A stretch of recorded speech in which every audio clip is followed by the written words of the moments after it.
இலவசமாக அரசு கொடுக்கின்ற பணத்தை பற்றி பெருந்தலைவர் காமராசர் ஐயா முன்பே கூறியிருக்கிறார்.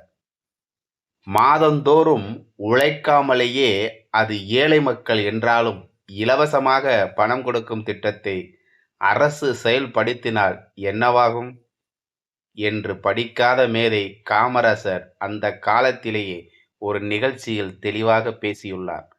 இது நமக்கு பாடம் புகட்டுவதாக உள்ளது. அதனால் கண்டபடி தேர்தல் வாக்குறுதிகள் அளிக்கும் தேசிய கட்சிகள், மாநில கட்சிகள் இனியாவது திருந்த வேண்டும். பெருந்தலைவர் காமராசர் முதலமைச்சராக இருந்த காலம் நிகழ்ச்சி ஒன்றில் அவர் தனக்கே உரிய பாணியில் பேசியது.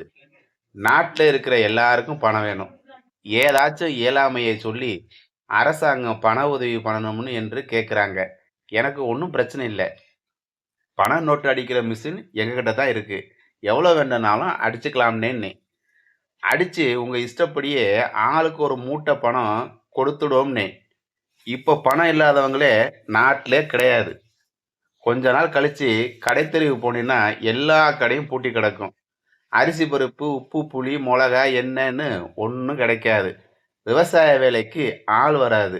ஒரு வேலைக்கு ஒருத்தனும் வரமாட்டான். எப்படி வருவான்னு? பணம் வேணும்னு உழைக்கிறாங்க. கட்டுக்கட்டா பணம் இருக்கும்போது எவன் தான் வேலைக்கு வருவான்? பணத்தை தலைமாட்டில் வச்சுக்கிட்டு வயிற்றுல ஈர துணியை போட்டுக்கிட்டு கிடக்க வேண்டியது தான். ஊரே தூக்கம் வராமல் கிடக்கும். இப்போ அது மதிப்புள்ள பணம் காசு இல்லை, வெத்து பேப்பர் தானே.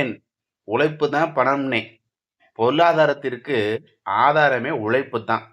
உழைப்பு இல்லாமல் ஒன்றுமே கிடைக்காது, ஒன்றுமே கிடையாது. இப்போ தெரிஞ்சுதா? உழைப்பில்லாமல் கட்டுக்கட்டா பணம் கொடுத்தா நாட்டோட பொருளாதாரமே சீர்கட்டு கதை கந்தலாகி போகும்னே. இது பொருளாதார படிப்பு படிக்காமல் நாட்டு நிலைமையையும் நாட்டு மக்கள் நாடி துடிப்பையும் படித்த ஒரு பாமர மனுஷன் படிக்காத மேதை சொன்னது.